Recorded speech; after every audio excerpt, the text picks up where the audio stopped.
Before we begin, a necessary warning. This video does briefly discuss suicide ideation. If you are currently struggling, please immediately dial 988 or your local emergency number. I'm sharing this story because it significantly impacted how I think about leadership, trust, and the roles leaders play that will never be in anyone's job description. It was early in my HR career. I can remember rushing to a meeting. I was late again. I was one foot out the door when I ran into an employee that I knew well.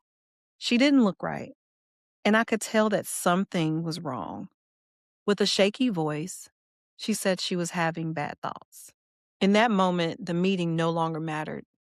We went into my office, we sat and talked. She shared a lot of what had been going on, and I listened. I got her connected with a counselor, and she began receiving the care she needed, and she is well today. Weeks later, though, she shared with me the rest of the story.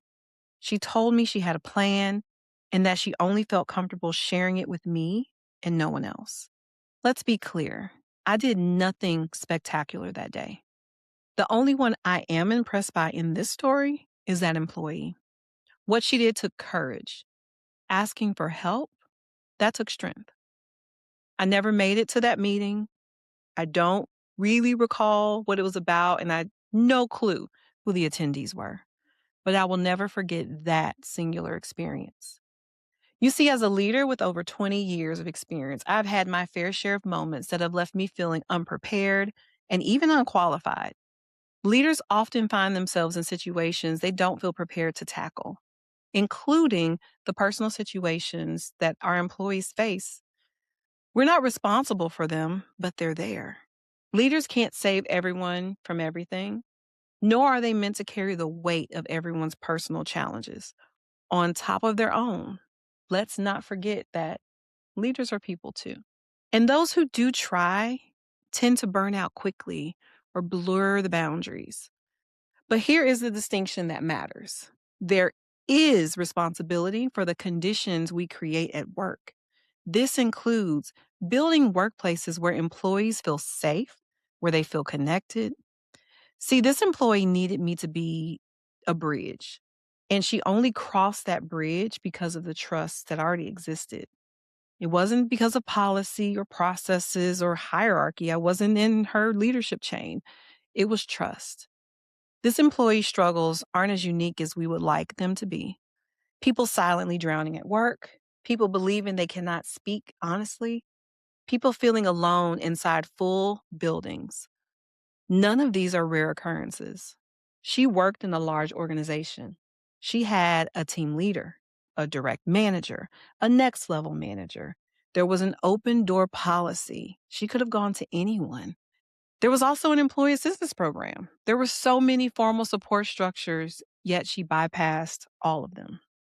And I'm not saying that the personal circumstances employees face are the responsibility of leaders. We're not there to solve those. But what I have heard consistently from hundreds of leaders across a myriad of situations is, I wish they would have come to talk to me. I've heard this in moments of serious personal struggle, after resignations, when looking into escalated concerns from employees. What that tells me is that leaders care. The question then is, how do you translate that into something that employees actually recognize? You see, organizations are made up of humans. Yes, and robots and AI, but stay with me. Let's focus on people. And humans have hopes, dreams, experiences, and lives that are impossible to shed simply because they're at work. There is so much beauty in this diversity, but there is also so much challenge leading groups of humans, each with their own individual beliefs, needs, motivations. Right now, if you Google leadership, you can get between 400 million to just over 2 billion hits.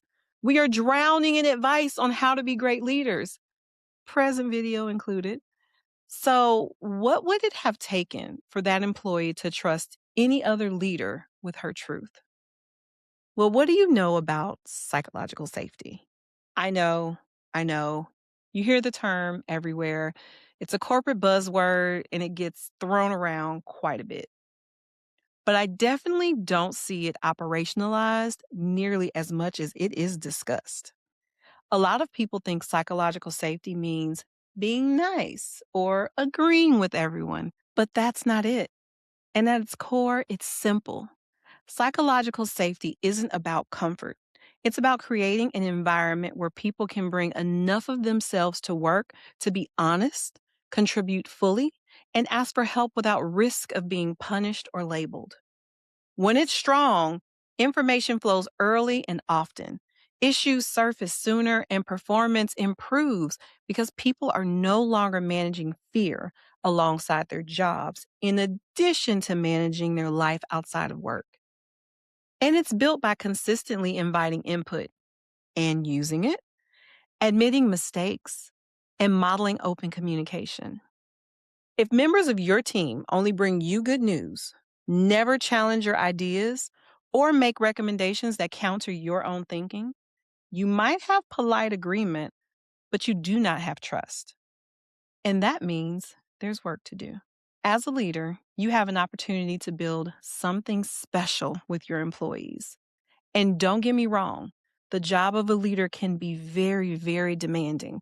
Not only are you responsible for maintaining a culture that brings out the best in your team, managing their performance, developing the talent, that's not even counting the deliverables coming from above, below, sideways. And on top of that, you're being asked to exert the effort to individualize your leadership to get the best out of each person on your team. This can either be extremely overwhelming or extremely fulfilling, even if exhausting at times. And the difference between the two isn't about talent, it's about intention. That's why I don't want to leave you with just another video about leadership. I want to put some things into practice this week, and I need for you to work with me here. For the next 5 work days, sharpen your awareness of how you lead in moments that build trust and how others communicate with you. In how you lead, if someone challenges you, what's your initial response? If someone makes a mistake, what is your immediate reaction? And if none of those things happen, were there moments where they should have? And then in terms of how others communicate with you, I want you to identify at least one moment when someone hesitated before speaking. They either softened their opinion during a discussion with you, or they started their statement with, "This might be stupid," or "I don't know if this matters." But at the end of those 5 days, I want you to ask yourself one question. What am I conditioning my team to believe is safe? No matter where you work, you can influence the workplace culture by what you say. But what you do and how you react matters even more. I've included a short worksheet below with added tips to help guide your reflection this week. Come back to the comments and share how it went. I am forever grateful I was running late that day. I am more grateful that employee felt safe with me. And whether it's a moment of crisis, honest feedback, a guarded idea waiting to be shared, or stress someone's too nervous to express, my hope is that you lead in a way where vulnerability, courage, confidence, and connection rise above silence and fear. I am Dr. Quinette Taylor. On this channel, I will explore how leaders, followers, and culture work together to shape performance and outcomes, the good and the bad. I'll also continue to share practical ways you can strengthen your leadership in real, everyday moments. If this resonated with you, I invite you to subscribe to my channel. And with that, I'll see you next week.